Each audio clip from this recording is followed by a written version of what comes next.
pensiunan PNS akan terima 1 miliar rupiah.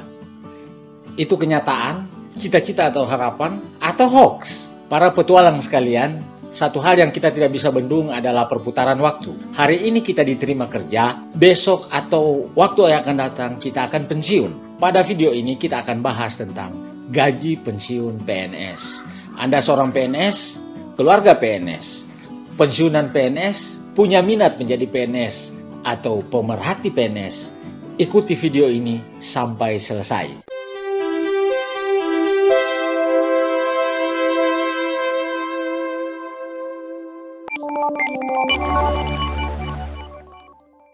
Saya Noldi dan para petualang sekalian berada pada channel Petualang Ide, sebuah kanal yang mengulas tentang pemerintahan secara umum dan keuangan daerah secara spesifik. Channel ini diperuntukkan bagi petualang sekalian yang memiliki perhatian terhadap keuangan daerah dan pemerintahan, dan sekaligus sebagai ajang untuk tukar pikiran tentang kebijakan-kebijakan di bidang pemerintahan dan pengelolaan keuangan daerah serta praktek-praktek penyelenggaraan pemerintahan dan keuangan daerah. Di awal video ini kita akan diingatkan bahwa ada dua sistem dalam pembayaran pensiun. Sistem yang pertama yang sekarang sedang digunakan yaitu dengan metode pay as you go, dan yang kedua adalah fully funded. Kedua sistem ini memiliki perbedaan pada 3 aspek. Yang pertama dari sumber pendanaan, yang kedua dari besaran pendanaan, dan yang ketiga dari penetapan besaran pembayaran. Dalam sistem pay as you go, sumber pembayaran didominasi oleh dana yang telah dianggarkan dalam APBN. Walaupun memang ada iuran dari pegawai, tapi proporsi terbesar datang dari APBN. Kemudian yang kedua, penetapan besaran itu ditetapkan oleh pemerintah, sehingga setiap PNS, lama kerja, pangkat dan jabatan terakhir itu menentukan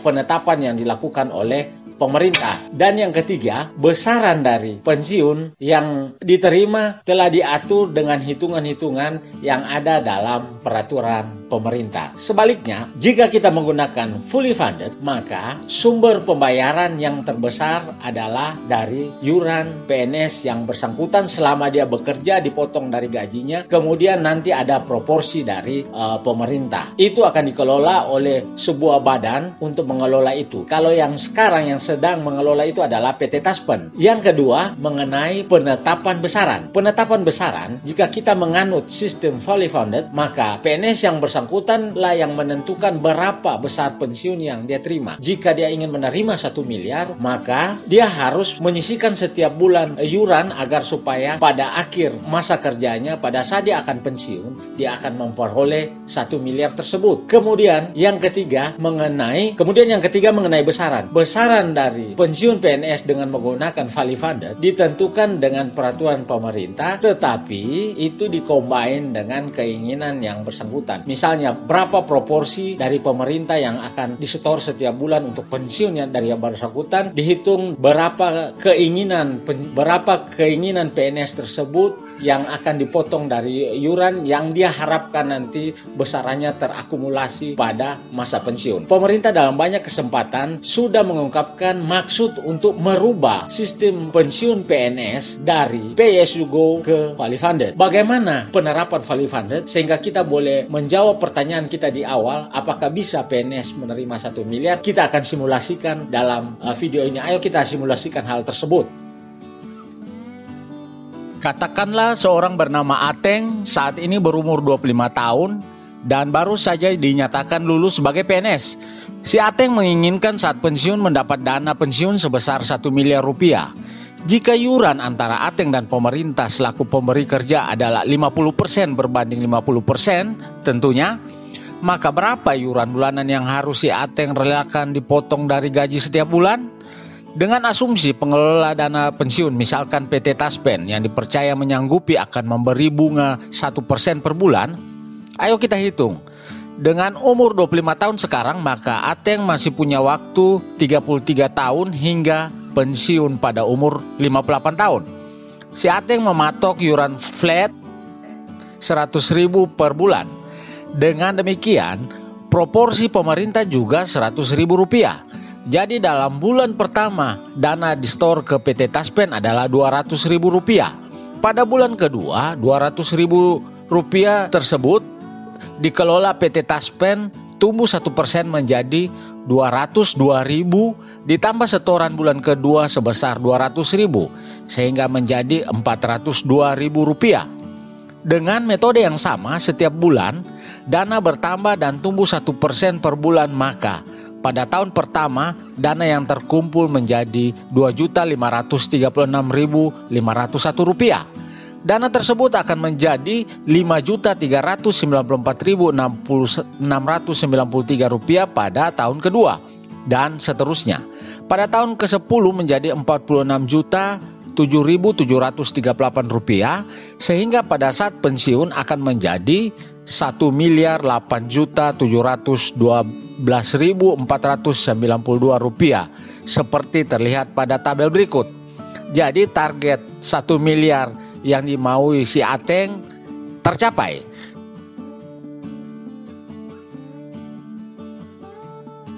Jika demikian, pemerintah hanya mengeluarkan 100.000 dikali 12 bulan dikali 33 tahun, yaitu sebesar 79.200.000 selama 33 tahun. Bandingkan dengan yang dikeluarkan APBN sekarang. Angka ini sangat efisien. Angka yang sama juga dikeluarkan PNS bersangkutan yang dipotong langsung dari gajinya. Sungguh sangat efisien. Jika jumlah PNS sebanyak 6 juta, maka setiap bulan pemerintah mengeluarkan 600 miliar rupiah atau setahun sebesar 7,2 triliun rupiah secara flat. Kenapa pemerintah masih ragu-ragu?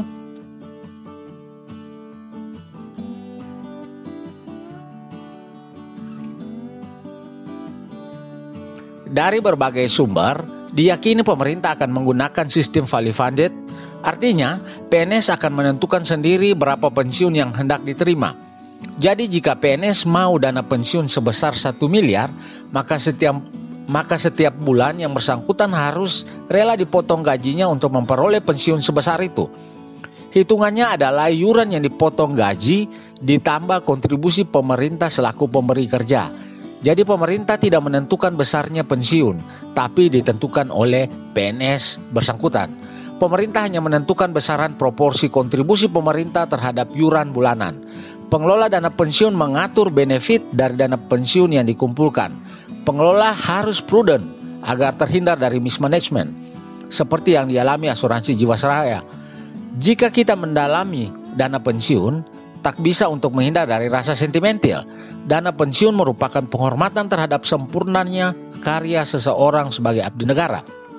PNS dapat kita maknai sebagai orang-orang yang tidak memilih untuk menjadi orang kaya, mengabdi bagi bangsa dan negara serta masyarakat. Setiap hari dalam masa kerja aktif, fokus pikiran PNS hanya untuk melayani masyarakat, mensejahterakan masyarakat, bahkan menjadi pemersatu bangsa dan negara.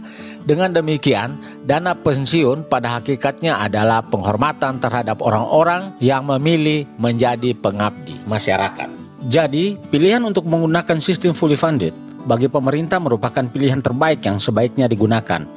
Dengan pertimbangan utama tidak memberatkan APBN, walaupun sangat tidak etis untuk mengatakan pembayaran pensiun PNS memberatkan negara karena justru para pensiunan adalah pejuang negara selama berbakti bagi bangsa.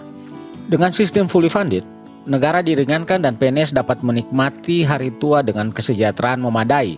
Pertanyaan di awal video, apakah PNS dapat menerima pensiun 1 miliar rupiah saat purna bakti? Jawabnya sangat bisa. Yang membuat sulit terrealisasi adalah kebijakan yang ada belum diubah. Pensiun masih dihitung dengan sistem pay as you go. Dengan semakin lama akan semakin banyak pegawai yang memasuki masa pensiun. Jika terus berlangsung menggunakan sistem pay as you go, anggaran yang harus dikeluarkan negara akan sama besar dengan anggaran yang dikeluarkan untuk membayar gaji PNS aktif, atau bahkan bisa lebih besar dari itu. Apalagi jika pemerintah bertahan dengan pay as you go, tapi terus menambah jumlah PNS dan memikirkan kesejahteraan pensiunan. Ini hal konyol yang sebaiknya jangan terus dipelihara.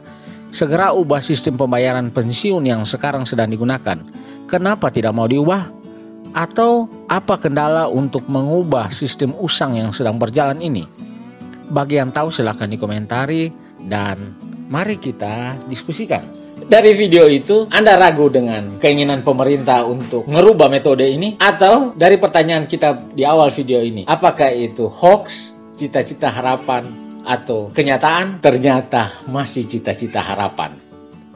Kita akan ketemu minggu depan dalam video-video kami selanjutnya. Dan seperti biasa, tetap semangat.